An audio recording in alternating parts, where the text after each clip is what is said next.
Greetings YouTube, welcome back for another installment of 8-Bit Insanity. And tonight we have a quite yellowed and somewhat ugly beat up Breadman 64, but this one's got some awesome on the inside. So here without further ado, we'll even strap up. Never know when you need a strap on, and open this bad boy up. And why does this guy have some awesome inside? Or what is awesome inside, I guess, is a better question. Well, it has two VICs. And you never know when you're going to need PAL. You could move to the other side of the planet and need a different video standard. And in addition to that, this has, and hopefully that'll show up on the video, a 6581 R4AR, dated 13th week of 1988. This computer has an awesome SID in it. Maybe I'm biased, but I think the R4ARs are the best sounding out of all of them. And what better than one R4AR than a second one? So we're gonna figure out how to jam two SIDs in this thing. I got some neat stuff off the internet that showed up today, and our little modulator bypass thingy-majig here has the ability to do it'll toggle mono and stereo, and it has a second SID input to go out of the jack on the back. So all that to say, we got this cool thing in the mail today, the SID FX 3. I guess the 3 nomenclature just comes from which wires and whatnot you order it with, but this is a really cool device. I know you can do ARM2 SIDs and get stereo, FM synthesis, all this other stuff, and that's all well and good, and I have one in the other machine and I like it, but it's not the same. There's some things that just don't sound right on the ARM to SIDs, mostly the noise waveforms and stuff like that. They sound a little muffled, sound a little weird, so I'm just not super impressed with all of the sound that comes out of it, but a very economical and capable replacement, and even add some extra stuff too. So I'm not talking down about them. I have quite a few of them. I like them, but nothing beats a real 6581 in my opinion. So this is the SID FX board. Try to hold it where there's light on it, and this thing is especially cool in that it's software controllable, so you can enable or disable SIDs and change modes and whatever else if you're running two different flavors.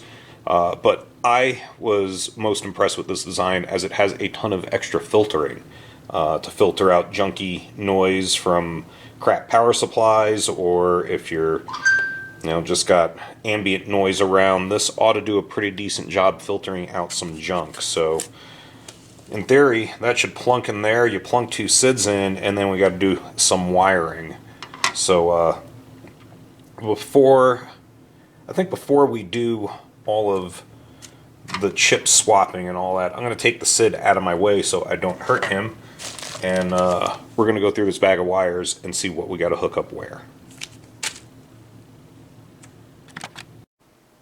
Alright, let's do our first little batch of wires here. So they give you this little harness with these little grabber guys on there, which make it fairly painless and convenient, but then you have that big honking grabber thing hanging out in the machine. They could pop off if you move the machine or whatever, so I'm not a huge fan of these for a permanent install. For temporary they're fine. So we are going to just take these bad boys off. So if you pull them out like that, you see just a little solder connection in there. We'll show that. Well, before we set the house on fire, let's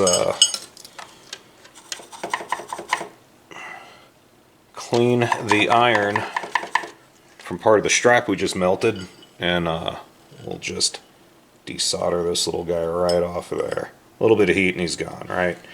So we will attach this guy to pin 12. 2, 3, 4, 5, 6, 7, 8, 9, 10, 11, 12. It's right under the S there. And I don't like that. There's too much wire there. We're going to get some little snippies, make those wires shorter to make sure they don't get bent around and short 2 pins together. Alright, we're going to snip this down real short like. You don't need a whole hell of a lot of wire on these guys. So just a tiny little bit, and he's still got a little tin on him. Here, let's zoom in on the chip, and we will add the tiniest little bit of solder to pin 12 here. That's address 5, I think. I'm looking at the manual over my shoulder here. Yeah, A5 is pin 12. So this is address line 5 on the bus, on the address bus.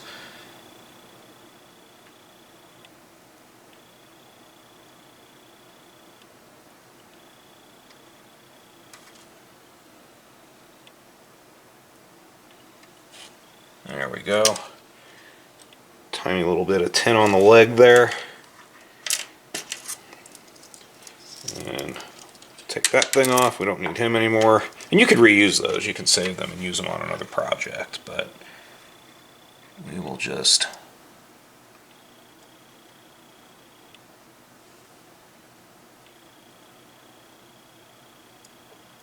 It'd be a lot easier if I could see what I was doing.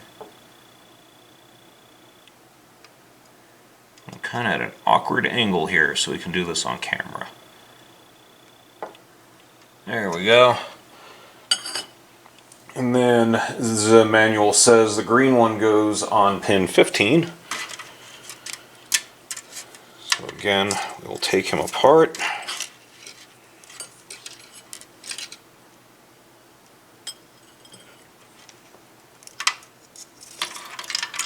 Take our little green thing off. Trim him down. So that's 12, so 3 away, 13, 14, 15 is there. We'll heat the leg and let it suck the solder onto it.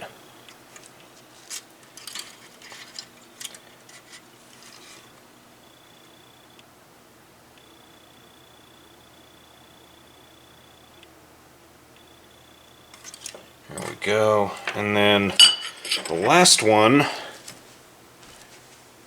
needs to go to the expansion port, I think on pin 7. We'll check the manual.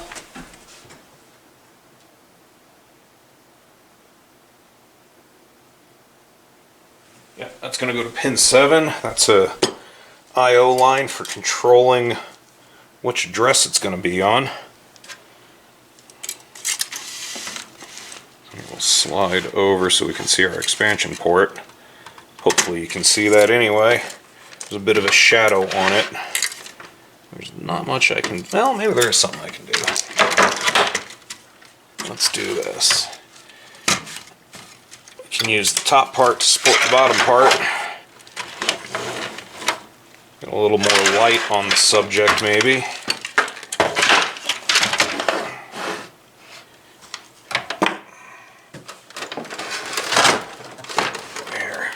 There we go, installed. Yeah, we just got it wedged up against the TV. Case holding it up. This is real professional grade shit right here.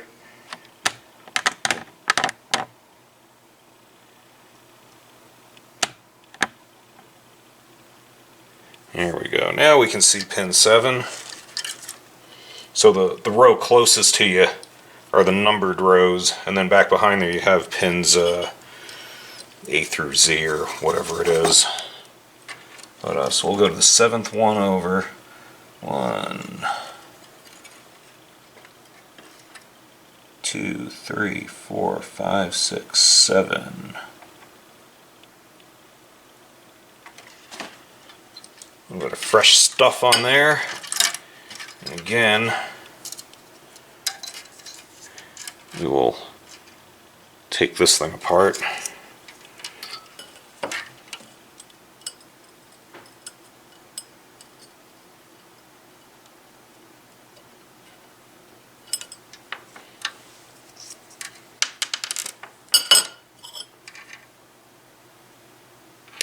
What I'll probably do is get nail polish or tape or something to put around here to color code them. But, so in case we ever want to service this or move it to another machine or something. 1, 2, 3, 4, 5, 6. and 7.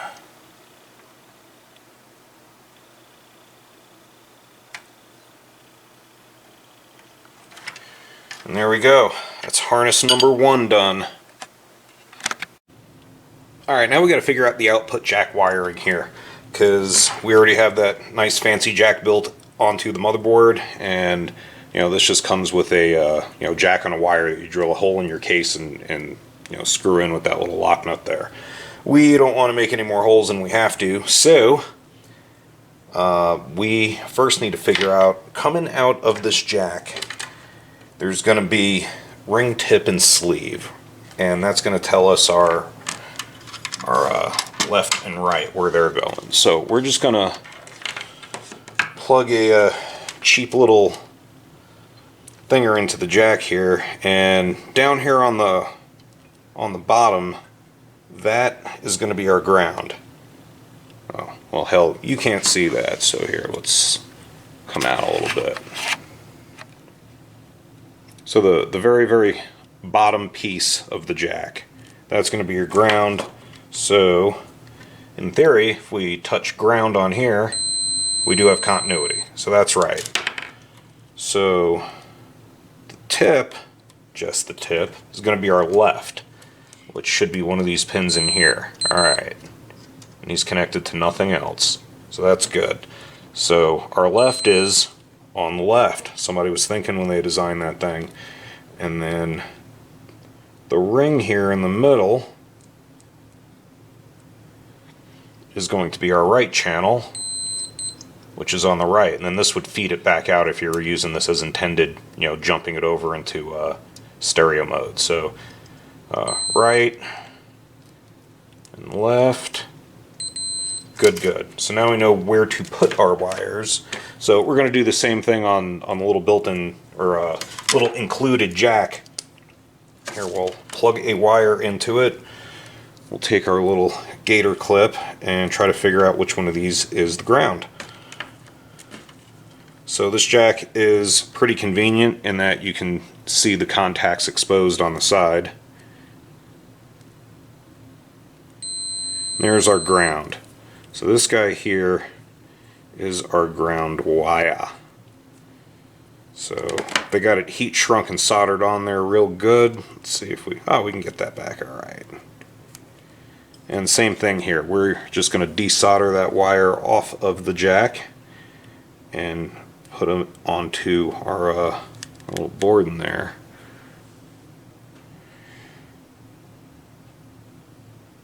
Please wait while we heat the iron. See if we can do this without burning my fingerprints off. That was pretty good. So we got a ground there. This was our ground here. Now if I want to do this real super clean, I'd actually pull these pins out. But I don't feel like it. So we'll just solder it right onto these pins. That'll work just fine. I promise you. Here, we'll trim this down a little bit.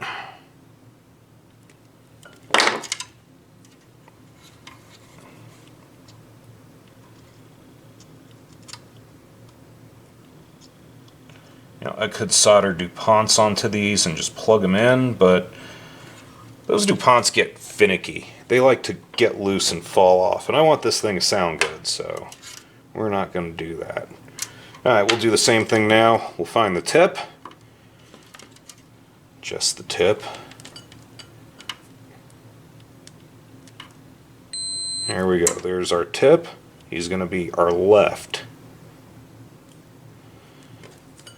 So again, we will try to desolder without removing fingerprints. There we go.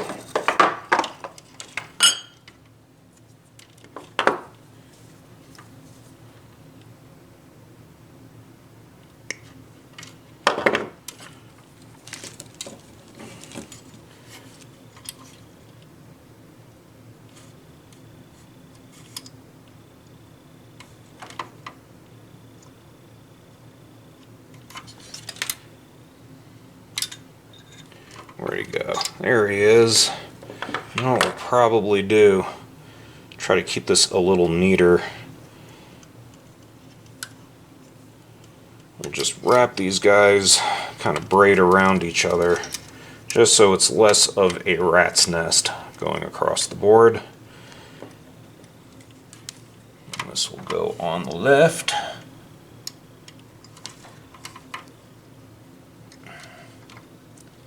There again, this is kind of awkward. I'm stretching across the table. Hopefully I'm not blocking the camera, but I don't really know. There we go, we got a left. And the last one has to be right.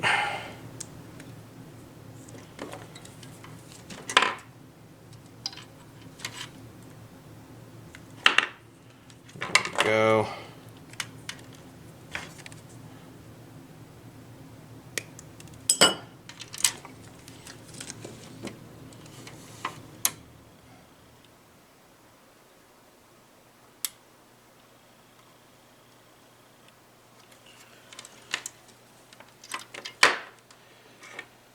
And we'll braid this guy around a little bit.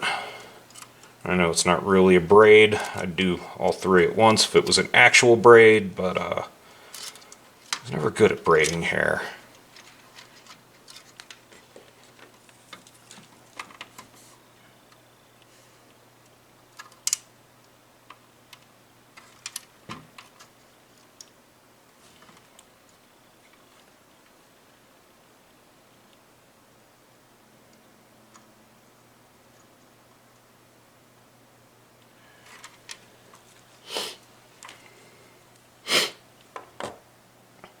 And there we go. We got audio and we got our data bus hooked up.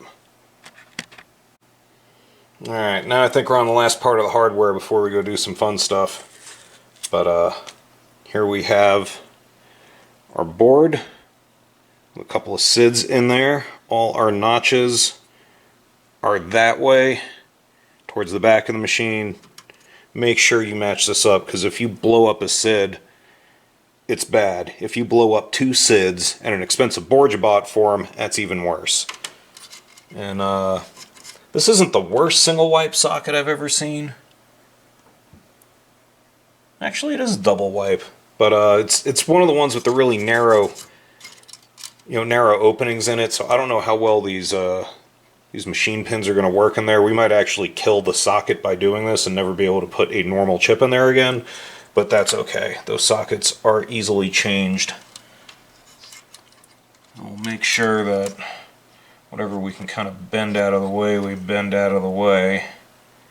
Because this thing needs a bunch of clearance. Of course, that one's leaning that way. Let's see how we do.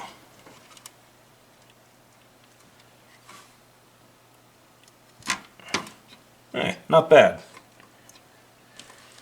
And then let's see, we have one of them labeled out.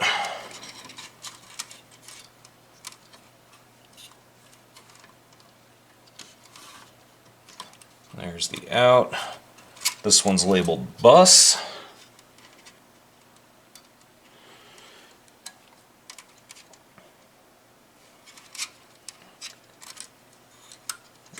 Curl this around a little bit to kind of keep shit out of the way. And this little plug has got his own room at the back of the bus. And then the two switches for doing configuration stuff later that we'll get into here in a little bit, figure out how it works, are wired exactly the same. So these don't matter which goes where. We'll just need to know which one's switch 1 and switch 2. So here's switch 2. We're going to just tie it in a knot loosely, just so we know that's number 2. And we're just going to dangle these guys right out the side there.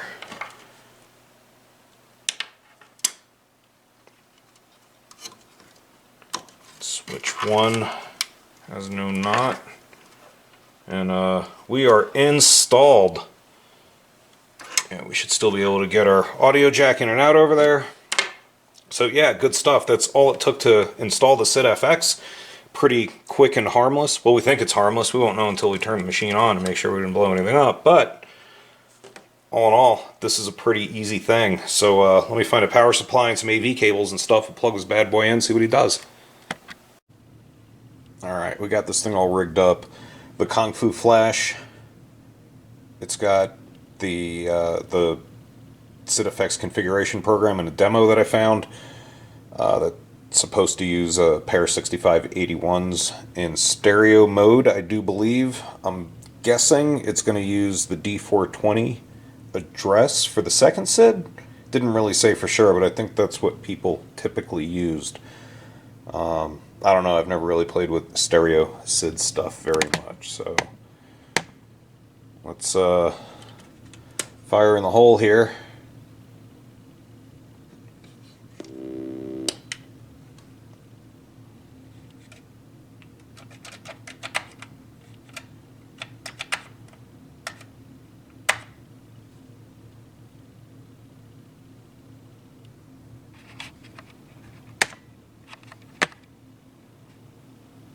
Alright, we got our little configgy stuff. So we are seeing SID 1 and SID 2. Stereo's enabled, so that's good. Well, it's stereo capable, I guess. So if you see down here on the bottom, switch 1, left, center, right, to choose the different modes. And that switch is working as well, so that's a good thing. Alright, we'll leave the config on center. The active is on center, and we ought to be able to, yep, stereo, and then we can choose which addresses you want to use. You know, the first one's stuck at 400 because it's kind of wired that way, so we'll do 400 and 420. External inputs muted, and we'll just leave everything else default. F8 to save. And I guess that's it. Let's reset them, and let's try this stereophonic demo that I found off CSDB or wherever it came from.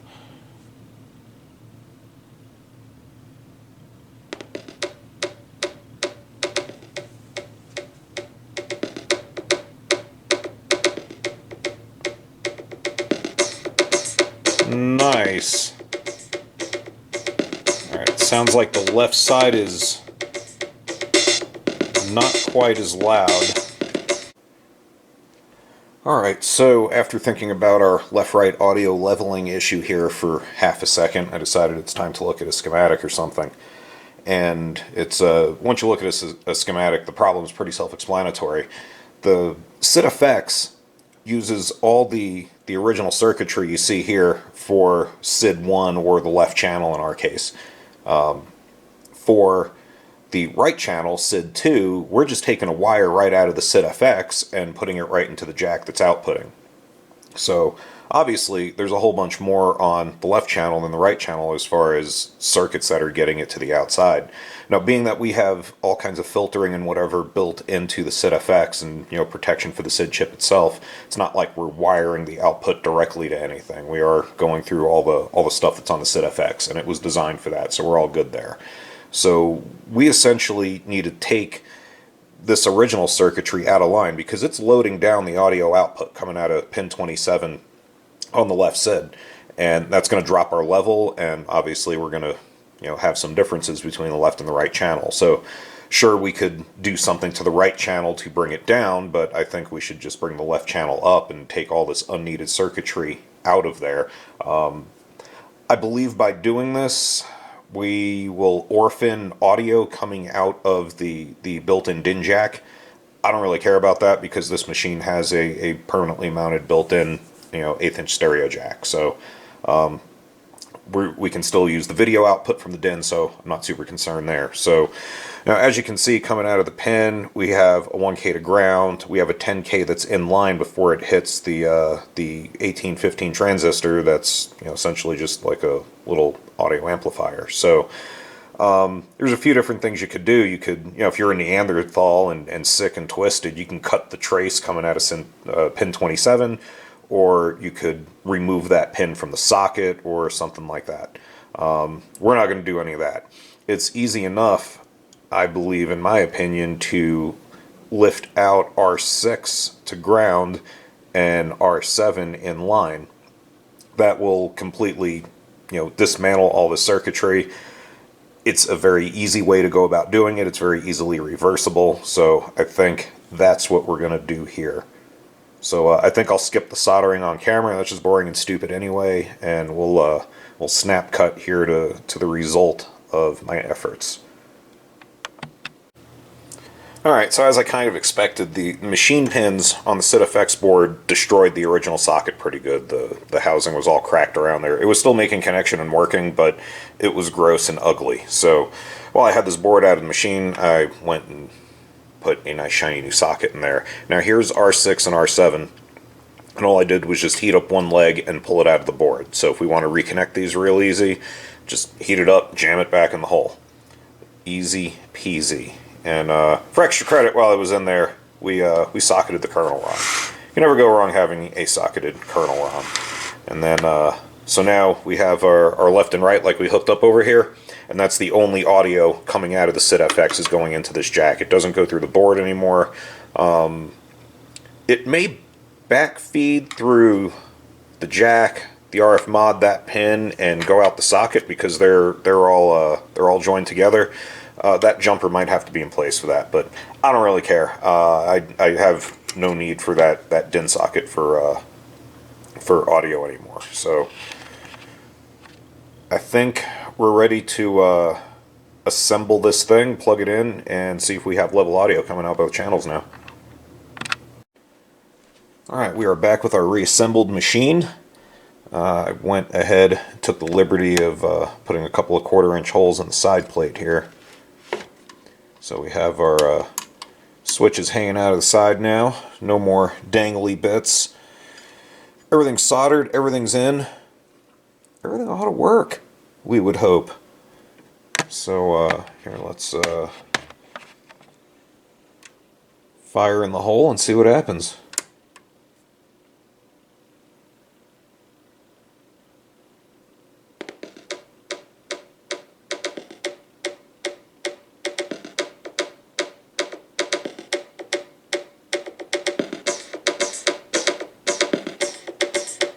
That is awesome.